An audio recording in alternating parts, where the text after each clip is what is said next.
میں سب سے پہلے تو حافظ سعد رضوی صاحب سربراہ تحریک لبیک پاکستان اور اس کے ساتھ NA47 سے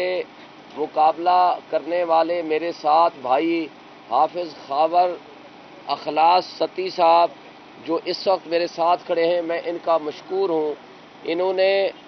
جو سچ بات ہے وہ کھل کے کی بھی ہے اور آئندہ بھی ہمارا ساتھ دینے کا فیصلہ کیا ہے۔ NA47 کے حوالے سے جو فارم 45 ہمارے پاس ہیں وہی فارم 45 حافظ صاحب کے پاس ہیں، وہی مصطفیٰ نواز کھوکر کے پاس ہیں، وہی چودھری کاشف گجر جماعت اسلامی کے پاس ہیں، وہی پیپلز پارٹی کے سبت الحسن کے پاس ہیں۔ اب ایک بات واضح ہو چکی ہے کہ ہم الحمدللہ 180 سے زائد جو سیٹیں ہیں وہ الحمدللہ ہم جیت چکے ہیں۔ قوم نے ہمیں منتخب کیا ہے، اس قوم کے حق کے اور قوم کے مینڈیٹ کے اوپر جنہوں نے ڈاکہ زنی کی ہے، جنہوں نے جرم کیا ہے اور ان کے جو شریک کار مجرم ہیں، آج وہ قوم کے سامنے عیاں ہو چکے ہیں۔ اس سے پہلے کہ ہم آپ کو یہ بتائیں کہ اس وقت ملک کی سچویشن کتنی ابتر ہو چکی ہے، ان کے اوپر، اداروں کے اوپر، الیکشن کمیشن کے اوپر، اور سب سے بڑھ کر یہ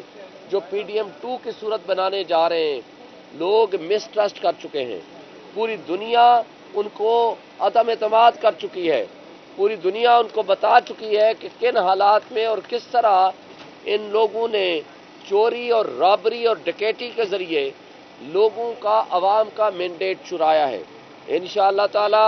وہ دن دور نہیں کہ جب یہ سارے جو کہ اپنے آپ کو کٹ پتلی MNA سمجھ رہے ہیں یا MPA سمجھ رہے ہیں، انشاءاللہ تعالی وہ اپنے ضمیر کے سامنے شرمندہ تو ہیں، لیکن اللہ ان کو غیرت دے دے، حق اور سچ بات بولنے اور ایکسیپٹ کرنے کی توفیق دے دے۔ میں اس سے آگے جاتا ہوں، مجھے بتائیں کیا یہ اپنے آپ کو جو لیڈر کہتے ہیں، اپنے بچوں کے سامنے، اپنی فیملی کے سامنے، اپنے حلقے کے لوگوں کے سامنے، اپنے ووٹر سپورٹر کے سامنے، ان کو نہیں پتا یہ الیکشن ہار چکے ہیں؟ اس لیے کہ ان لوگوں کے جو پولنگ ایجنٹس بیٹھے تھے، یہ فارم 45 وہ ہیں جن کے اوپر ان کے پولنگ ایجنٹ کے بھی دستخط ہیں۔ تو جب اپنے سپورٹر کے سامنے، اپنے ووٹر کے سامنے، اپنے تمام اہل خانہ کے سامنے وہ تسلیم کر چکے ہیں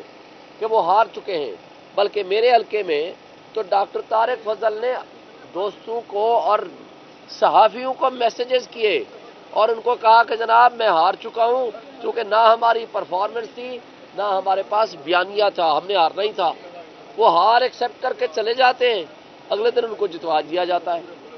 تو اس لیے میں ان کو ایک شرم دلانے کے لیے بات کر رہا ہوں، ویسے مجھے یقین نہیں ہے ان کو شرم آئے گی۔ دیکھیں، یہ اقتدار، یہ عہدے چھوٹی چیزیں ہیں، آج آپ ہیں کل آپ نہیں ہوں گے، لیکن کٹ پتلی MNA یا کٹ پتلی MPA کہلوانا، فراڈ اور فورجری کے ذریعے اپنے آپ کو یہ کہنا کہ میں جیت چکا ہوں، کس منہ سے آپ کہیں گے؟ کیا آپ کے بچوں کو، کیا آپ کی فیملی ممبرز کو، کیا آپ کے ان ویل وشرز کو جس گاؤں سے آپ گزریں گے، لوگ آپ کے اوپر آوازیں نہیں کسیں گے؟ آپ کو کیا یہ نہیں بتائیں گے کہ آپ جھوٹ بول رہے ہیں ہماری آنکھوں کے سامنے؟ کسی شادی بیاہ، کسی سوشل کنیکشن میں کہیں آپ آئیں گے جائیں گے نہیں؟ لوگوں کو نہیں پتا کون سی بستی ہے، کون سا علاقہ ہے، کون سا شہر ہے جہاں سے آپ نہیں ہارے۔ میں دعوے سے کہتا ہوں کوئی ایک یونین کونسل سے بھی وہ نہیں جیتا بندہ، لیکن وہ کہہ رہا ہے کہ میں جیت چکا ہوں،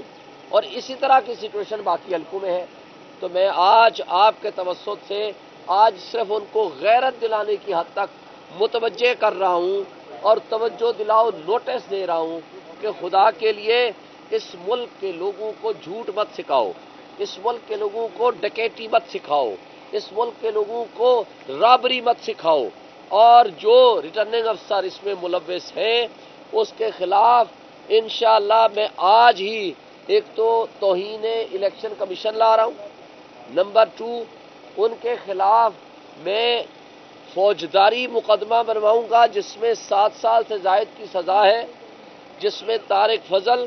اور ریٹرننگ افسر اور دیگر جو ملوث ہیں جنہوں نے فورجری کی ہے ان کے خلاف لیگل ایکشن ہوگا۔ آج ہمارا NA-47 کا لیگل سٹیٹس بتا دوں، ابھی آدھے گھنٹے کے اندر اسلام آباد ہائی کورٹ کا فیصلہ آ رہا ہے، ہم اس کا انتظار کر رہے ہیں۔ مجھے چیف جسٹس صاحب کے پاس میں پیش ہوا ہوں، ریکویسٹ کی ہے، انہوں نے کہا ہے جی ابھی اس وقت فیصلہ آپ کو مل جائے گا۔ یہاں اس کیس میں سچویشن یہ تھی کہ 11 تاریخ کو ہم نے پٹیشن ہماری لگی 10 بجے اور الیکشن کمیشن نے حکم جاری کیا کہ فردر کنسالیڈیشن یعنی فارم 45 کا پروسیس روک دیا جائے۔ ہم لوگ انکلوڈنگ طارق فضل اور باقی کینڈیڈیٹس ہم چلے گئے الیکشن کمیشن RO کے پاس۔ RO نے رائٹنگ میں آرڈر جاری کیا، ریٹن آرڈر ہے کہ ہم نے کنسالیڈیشن پروسیس روک دیا چونکہ الیکشن کمیشن نے ہمیں روکا ہے۔ لیکن 12 تاریخ کو اگلے دن پتہ چلا کہ 11 تاریخ کو ہی نوٹیفیکیشن جاری ہو گیا۔ یہ صریحاً فراڈ ہے، یہ نہیں ہو سکتا۔ اس نوٹیفیکیشن کے اگینسٹ ہم گئے ہوئے الیکشن ہائی کورٹ میں اور آج ہائی کورٹ کا فیصلہ متوقع ہے اور ہمارے الیکشن کمیشن کی پٹیشن پینڈنگ ہے۔ وہ ہم کوشش کریں گے آج درخواست دیں کہ وہ ارلی فکسیشن ہو، ہائی کورٹ کا آرڈر ساتھ لگا کے۔ انشاءاللہ تعالی ہمیں قوی یقین ہے کہ ہمیں انصاف ملے گا۔ میں اگین حافظ سعد رضوی صاحب کا، حافظ خاور اخلاص صاحب کا مشکور ہوں کہ انہوں نے NA-47 میں اسپیشلی مجھے سپورٹ کرنے کا فیصلہ کیا ہے اور حق سچ کی بات بیان کی ہے، جس کا بہرحال قوم سب کچھ سن چکی ہے اور آگے بھی سنے گی۔